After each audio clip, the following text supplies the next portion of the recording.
Depuis 2014.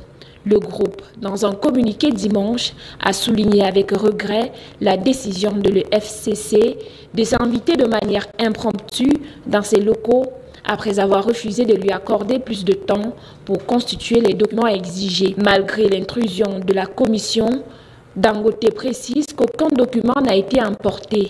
Mieux encore, le groupe se dit prêt à coopérer, donc à fournir les documents exigés.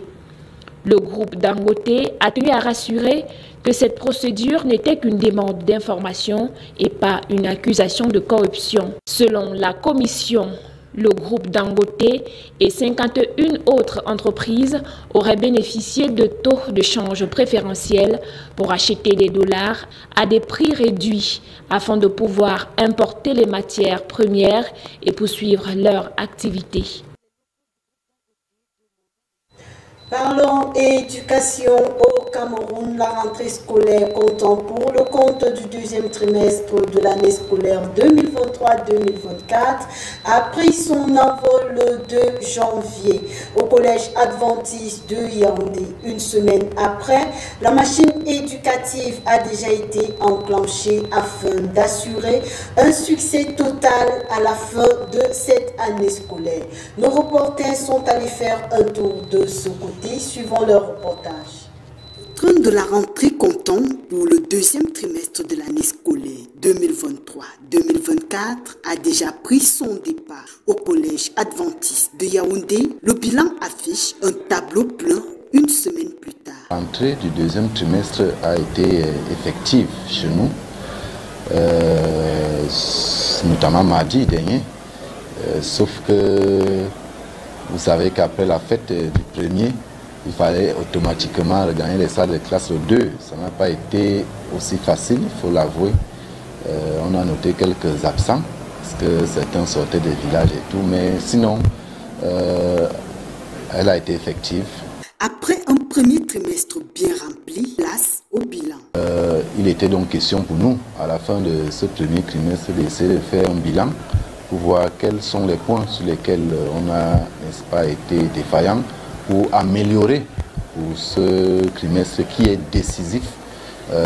Raison pour laquelle vendredi, nous avons tenu notre assemblée générale des enseignants où nous avons essayé d'éplucher tous ces problèmes et donner de nouvelles recommandations aux enseignants. Dans l'optique de fournir une éducation de qualité complète et meilleure, les objectifs ont été fixés. Nous nous sommes donné une ligne de conduite qu'il faut tenir, notamment renforcer les enseignements, parce que nous avons demandé aux enseignants qu'à la fin de ce trimestre, du deuxième trimestre, tout enseignant doit avoir atteint les 90% du programme.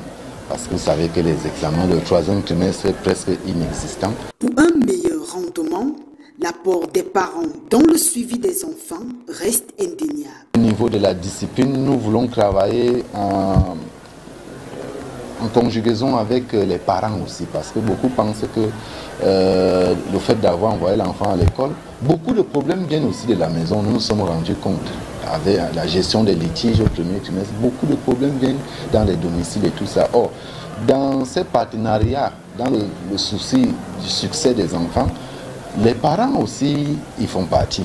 Donc nous allons, dans un proche temps, convoquer aussi des rencontres avec eux pour faire un bilan. Foi, discipline, excellence pour un succès efficient. En République démocratique du Congo, rebondissement dans l'affaire de 2 recours soumis à la Cour constitutionnelle. Ces recours qui ont fait suite au résultat provisoire de la présidentielle du 31 décembre dernier qui reconnaissent Félix Tshisekedi vainqueur avec 73% des suffrages. Le reportage de Juliette Malisinga. Le Conseil constitutionnel, via une commission de contrôle, examine un élément crucial dans les dossiers de candidature pour les élections présidentielles au Sénégal, celui des parrainages qui peuvent être des députés, des maires, présidents de conseils départementaux ou encore des citoyens. Dans ce cas, il faut alors réunir 0,6% du fichier électoral. Si le nombre de parrains est insuffisant, le candidat est automatiquement éliminé. De nombreux cas de doublons internes ou externes se retrouvent aussi sur les listes de ces parrainages. En cas de doublon externe, les candidats ont 48 heures pour régulariser la situation et trouver d'autres parrains. La vérification des parrains n'est qu'une première étape et cela ne veut pas dire que les candidats feront partie de la liste définitive. 8 autres pièces doivent être encore vérifiées, entre autres la quittance des caisses de dépôt et la consignation ou encore la preuve d'être uniquement de nationalité sénégalaise. Les candidats Karim Ouad et Khalifa Sall avaient été recalés à cette étape en 2019. Le Conseil constitutionnel a jusqu'au 20 janvier terminé la vérification de toutes ces pièces. On rappelle, les élections présidentielles au Sénégal sont prévues pour le 25 février prochain. Je vous l'annonçais en titre, l'ambassadeur d'Algérie de retour au Mali vers un apaisement dans une crise diplomatique. Alors qu'il avait été rappelé par son pays pour consultation sur fond de dispute entre les deux pays, l'ambassadeur d'Algérie est de retour à Bamako, la capitale malienne. Vous nous dites, Patricia Mendo. L'ambassadeur d'Algérie au Mali est rentré à Bamako plus de 2 semaines après avoir été rappelé par Alger en lien avec la montée des tensions diplomatiques entre les deux pays voisins, ont indiqué samedi des sources officielles. De son côté, l'ambassadeur du Mali à Alger, qui avait été rappelé dans son pays à titre de mesures réciproques, est toujours à Bamako, mais devrait repartir dans les prochaines heures, a indiqué l'AFP, une source diplomatique malienne. En effet, les deux pays se sont embrouillés après que les représentants des rebelles, Touaregs, maliens, ont été reçus en Algérie par les autorités. Cette situation a irrité Bamako, qui a estimé qu'il s'agit là d'un acte hostile de la part d'Alger et a convoqué l'envoyé algérien pour exprimer sa colère. En réponse, l'Algérie a déclaré que son action était en totale coordination avec son rôle de médiateur dans la crise et a rappelé son ambassadeur pour consultation. Le Mali a activé la réciprocité et a également rappelé son diplomate en poste en Alger. Avec les retours de l'ambassadeur algérien à Bamako et probablement le retour prochain de celui du Mali en Algérie, il semble que les choses soient en train de s'arranger entre les deux pays et que les tensions redescendent progressivement.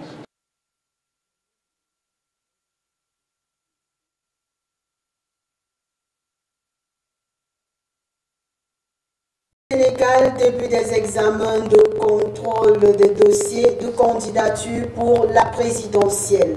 Le Conseil constitutionnel procède à la vérification des listes de parrainage des différents candidats. Vérification qui est la première des 8 étapes constitutionnelles. Marlise Nga. Faisons suite à la proclamation des résultats provisoires de la présidentielle le 31 décembre dernier par la Commission électorale nationale indépendante, en abrégé CENI, qui donne au chef d'État sortant Félix Tshisekedi vainqueur. La Cour constitutionnelle va se pencher ce jour sur 2 recours. L'un émane d'un citoyen congolais et l'autre d'un candidat malheureux, Théodore Ngoy, arrivé dernier de cette présidentielle avec un pourcentage de 0,02 des voix pour obtenir l'annulation du scrutin qui, selon lui, est entaché d'irrégularité. Selon les chiffres de la CENI, le président sortant remporte la victoire avec plus de 73% des suffrages. C'est aujourd'hui que débute l'examen du recours introduit par l'opposant Martin Fayoulou. L'opposant a indiqué au lendemain de l'annonce des résultats de l'élection présidentielle par la CENI qu'il allait user de tous les recours légaux pour que ces résultats, qui ne reflètent pas la vérité des urnes, puissent être invalidés. Lesquels résultats le créditant ainsi de la 2e place avec 34,06 des suffrages. Ces résultats contestés par l'ANOCA, la coalition politique de Fayoulou, sont aussi loin des données consolidées par la conférence épiscopale nationale congolaise, en abrégé SENCO, qui a déployé quelques 40 000 observateurs dans le pays. La Cour constitutionnelle est la plus haute juridiction du pays. Elle est composée de 9 membres et est chargée de trancher les contentieux électoraux. Elle a 8 jours pour prendre sa décision à partir du dépôt du recours.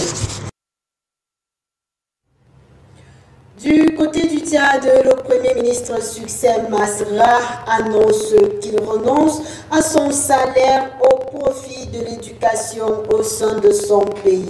Une annonce faite par le chef du gouvernement quelques jours après sa nomination. Les détails avec Esteban Basson. C'est une annonce forte faite par le nouveau Premier ministre chef du gouvernement tchadien.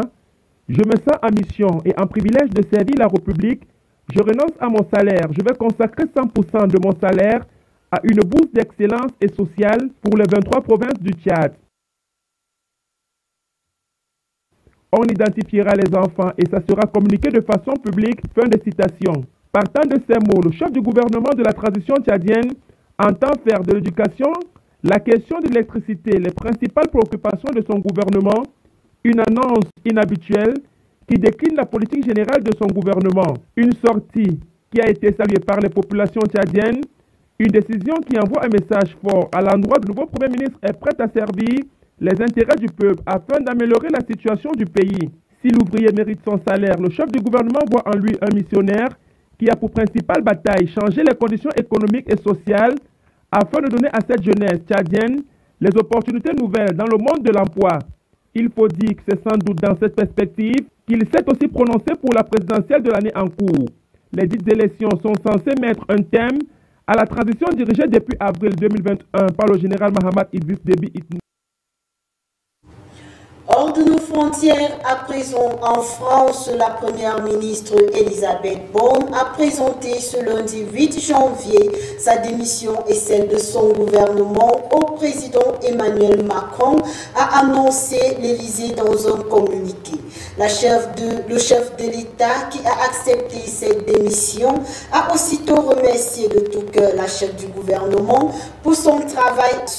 Elisabeth Borne et son équipe assureront les affaires courantes jusqu'à la nomination du nouveau gouvernement. S'est entretenu cet après-midi avec le président Macron à l'Élysée, était en poste depuis mai 2022.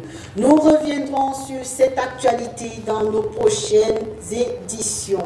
Parlons sport. À présent, quand Total Énergie 2023, les matchs amicaux des équipes qualifiées se sont joués ce week-end. Le pays hôte, la Côte d'Ivoire, a battu la Sierra Leone 5 buts contre 1. Tous les matchs amicaux préparatifs pour la compétition avec Michel Solange-Noir. À l'Angola, 0 but partout à Dubaï. L'Algérie s'est rassurée en dominant une sélection locale du Togo, 3 buts contre 0 vendredi soir à Lomé. Une autre rencontre amicale attend les Fennecs mardi 9 janvier face au Burundi. La Mauritanie et le Burkina Faso ont connu des fortunes diverses. Mehdi Arades, les Moribitounes ont réussi un bon nul 0 but partout face à la Tunisie. Les étalons, eux, se sont inclinés contre l'Iran, 2 buts contre 1. Carton réussi pour le Mali contre la Guinée-Bissau, 6 buts contre 2. Une victoire qui vient rassurer. Le Maroc doit jouer son amical à San Pedro face au Leon Star. Parlons toujours de la CAN, classement de 5 grands moments marquant cette compétition. Il s'agit ici des grands moments ayant marqué le temps de la CAN, les temps forts, les rebondissements qui font de cette compétition une fête unique. Le récit dans ce reportage de Patricia Mendo. Ça a été explosif dès la première soirée entre l'Angola et le Mali. Les autres ont rapidement pris une avance de 2 buts à 0 et semblaient avoir assuré le match à la 74e minute lorsque Manu Chao a inscrit le 4e but sans réponse de l'Angola. Seydou Keïta a inscrit un but de consolation pour le Mali à 12 minutes de la fin avant que Frédéric Kanouté n'ajoute la respectabilité du score à la 88e minute. Le Mali a senti quelque chose de spécial et l'Angola s'est laissé trop ouvert, incapable de garder le ballon. Keïta a obtenu son deuxième poteau à 1 minute de la fin avant que Mustapha Yatabar ne fasse taire un Luanda sous le choc. Espérons que le match d'ouverture 2023 entre la Côte d'Ivoire et la Guinée-Bissau soit aussi mouvementé.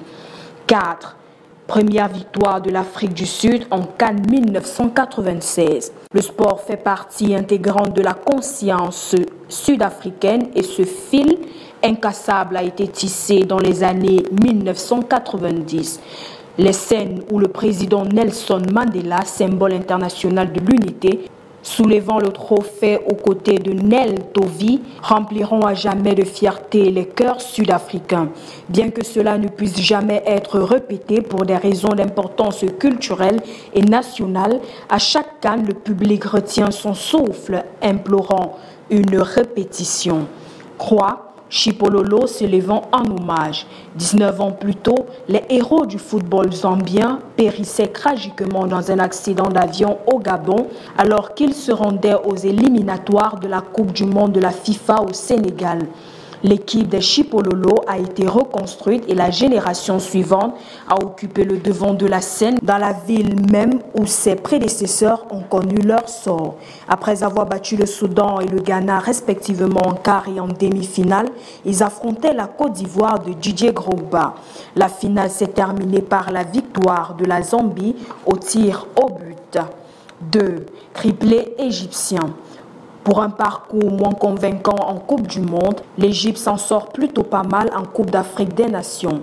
En 1957, 1959, 1986 et 1998. Leur meilleure période de domination se situe dans la première décennie du millénaire. L'Égypte, le Cameroun et le Ghana ont remporté la compétition consécutivement, mais les Pharaons sont la seule équipe à avoir remporté 3 fois la CAN. 1. La CAN inaugurale. Chaque grand fleuve qui se jette dans l'océan commence par un petit filet d'eau provenant d'une source éloignée. L'Éthiopie, le Soudan, l'Égypte et l'Afrique du Sud ont eu l'idée et ont accueilli le premier tournoi en 1957. Bien qu'elle soit les fondatrices de la CAF, l'Afrique du Sud a été interdite de compétition parce qu'elle souhaitait envoyer une équipe entièrement blanche au Soudan. Le match à élimination directe à 4 équipes était censé voir l'Afrique du Sud affronter l'Éthiopie, qui a finalement reçu un laissez-passer pour la finale. L'Égypte a battu le Soudan en demi-finale avant de battre les Africains de l'Est 4-0 en finale. C'est ici que s'achève ce journal, mesdames et messieurs. Merci de l'avoir suivi. Restez en compagnie des programmes de votre télé 21h. Votre émission Santé spirituelle, une présentation de Esteban Basso. Quant à moi, je vous donne rendez-vous demain lorsqu'il sera à 19h sur les antennes d'Africa Plus News. D'ici là, portez-vous bien. Bonsoir.